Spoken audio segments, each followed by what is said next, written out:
that's nice. Yeah. Oof. Oh my goodness, that's huge. Oh my goodness, that is enormous. This trout absolutely hammered my Euro rig.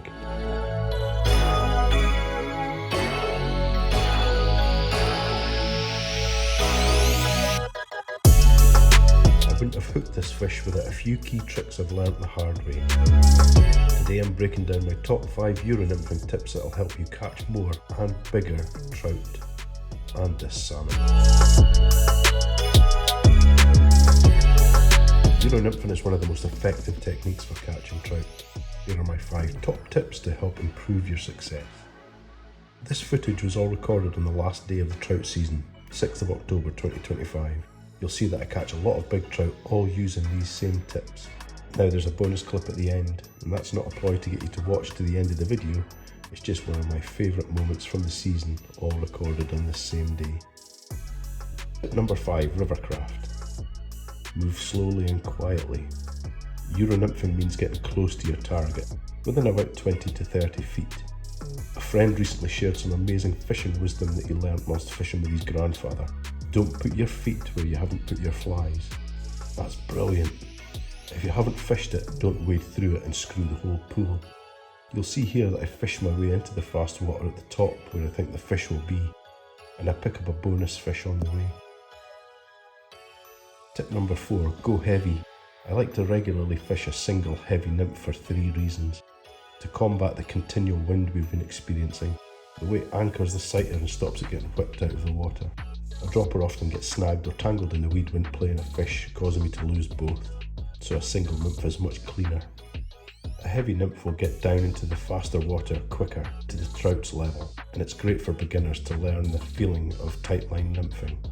So go heavy. Tip number 3, casting and line control. Using the principles of traditional fly casting makes short and controlled casts. Cast upstream to achieve a controlled, drag-free drift back towards you. Using the tuck cast, punch the nymphs into the water, enabling them to get down to depth quickly. Keep as much line off the water as possible and maintain a tight line connection from the rod tip to the nymph. This will increase your catch significantly, as fish often take as soon as the nymph hits the water. If you're not tight to the nymph, you won't see or register a take. And this leads me to my next point, tip number 2, reading the sighter. Once you've cast your nymph, lead it slightly downstream to keep in contact and feel every bump. Watch for any movement of the sighter, and if it twangs like a guitar string, stops suddenly, darts forward, dips under the water surface, or if the gentle curve in the line tightens up.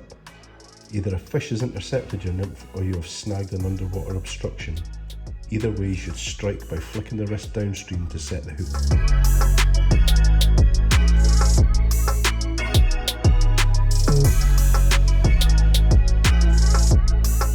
Tip number 1, reading the water. Seams, riffles and transitions between slow water and fast water. Trout often sit on the soft side of the current seams waiting for food to drift by. This, for me, is the most important tip. Understanding where trout will be holding in the river is crucial.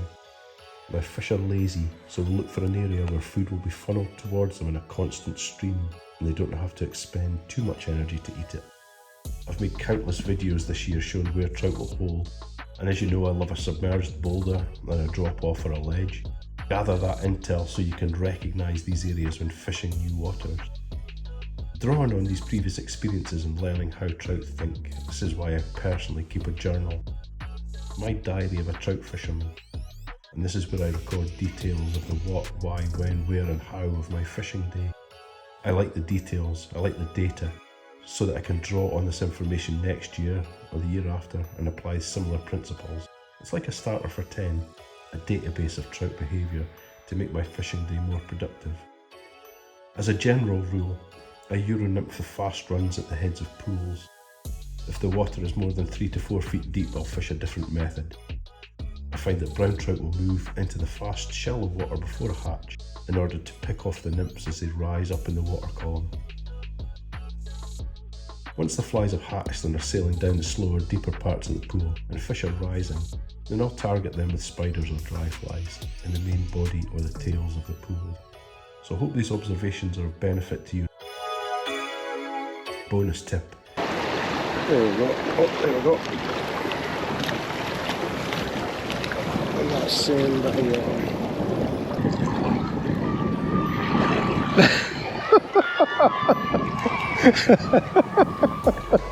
Oh, there's a class of school kids going past. They're all clapping and cheering.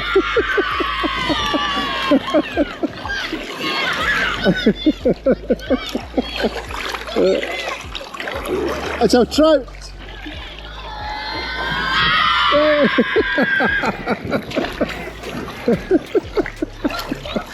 Oh dear, that's made my day.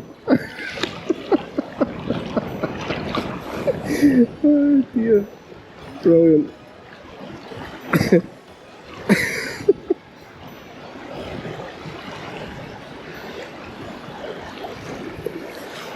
I'm about as happy as I am. I'm delighted with that.